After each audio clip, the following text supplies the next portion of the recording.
Hello brew tubers, I hope you had a good Christmas. Today I'm going to try to make some invert sugar. A lot of the recipes I've got for old style beers call to use invert sugar in the recipes.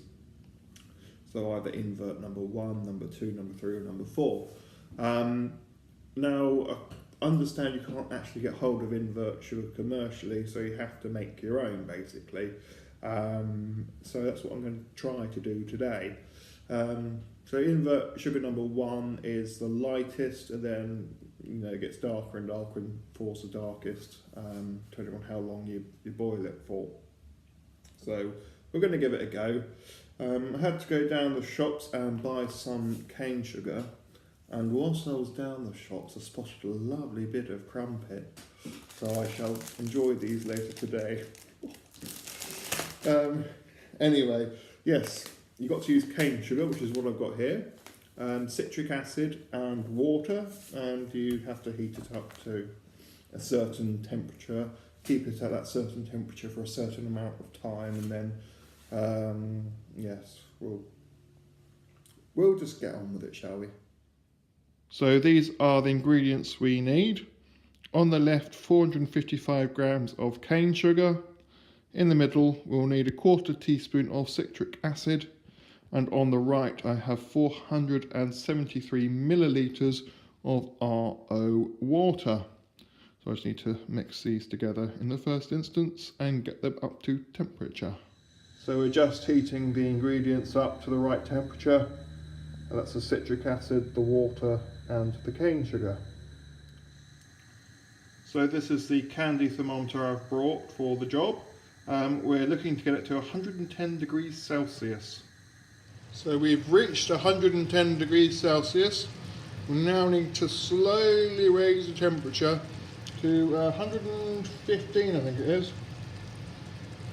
116, so yes, we'll turn this heat down a little bit and we'll let the temperature raise. So we've reached 115.5 degrees Celsius. We now need to try and maintain this temperature for about 150 minutes, so that's going to be fun. So after 2.5 hours of steady simmering at 115 to 121 degrees Celsius, we have come up with invert sugar number 3. Lovely sort of reddish hue. Got one jam jar full, which is quite handy. You see a nice sort of reddish colour. Quite thick and viscous. In fact, I can hold it upside down and nothing comes up. So it's going to be interesting trying to extricate said invert sugar number 3 from said jam jar into the beer once it gets round to it. But I'm sure we'll manage. Perhaps if I heat this up slightly in some boiling water, it will pour easier. But yes, long time to do it, but it is easy enough to do. Yeah, lovely red golden colour.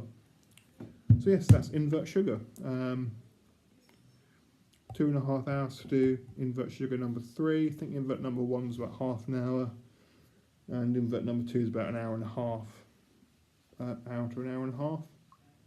Invert number 3, 2.5 hours. Invert 4 probably must be about 3.5, 4 hours, I'd imagine. But yes, lovely reddish hue to it. Yeah, so I'll be using that for my Watney's Keg Red Ale when it takes place. So anyway, thank you very much for watching, and yes, I shall see you all again soon. I've had quite a bit. Bye bye.